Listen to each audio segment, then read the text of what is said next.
Over the past several years, disinformation about American elections has spread like a disease across the country.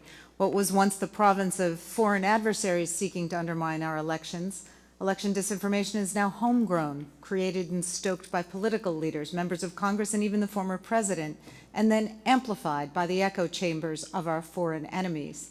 By spreading the lie of widespread election fraud with a particular focus on cities and black and brown communities, these domestic enemies of democracy have used their positions of leadership to spread conspiracy theories about demonstrably false threats to election security in order to justify actions to undermine actual election security, whether through fraudulent audits or new laws that make it both harder to vote and easier to steal elections.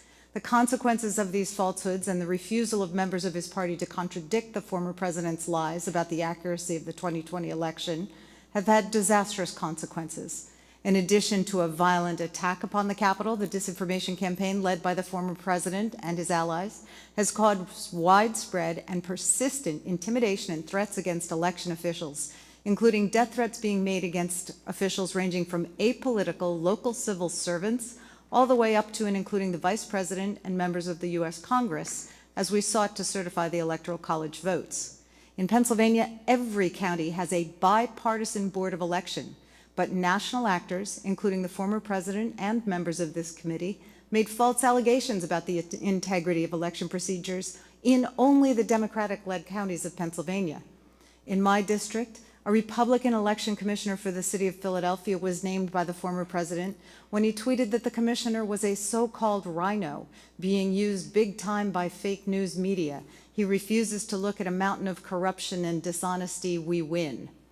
This tweet and attacks from the Trump campaign surrogates that followed resulted in waves of anti-Semitic, intimidating threats against the commissioner and explicit death threats against his children, threats that mentioned their names and ages. Elsewhere in my district, the individual members of the bipartisan volunteer Delaware County Election Board were sued dozens of times in cases that sought to overturn the duly certified results of the election and to fine or jail those officials for faithfully executing their duties. In each case, those cases were dismissed as being without merit, but they nevertheless required the expenditure of substantial government funds and personal time to defend them.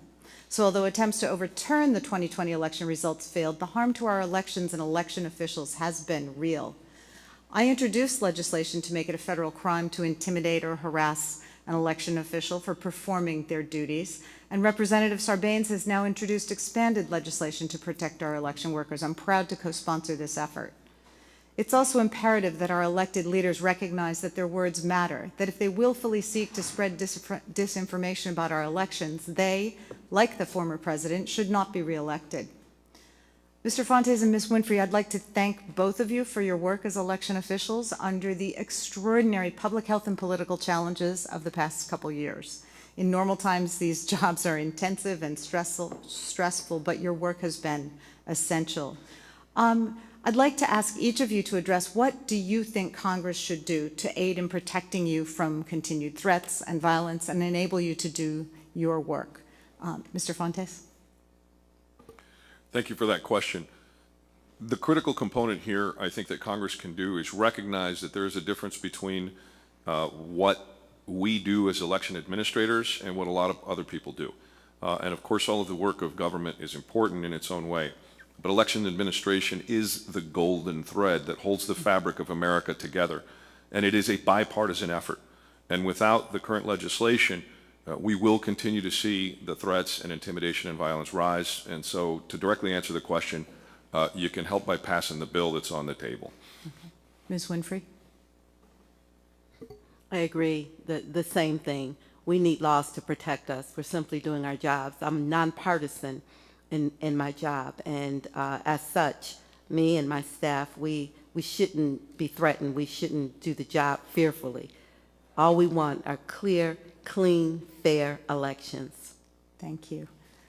And I don't see the clock where. 12 seconds.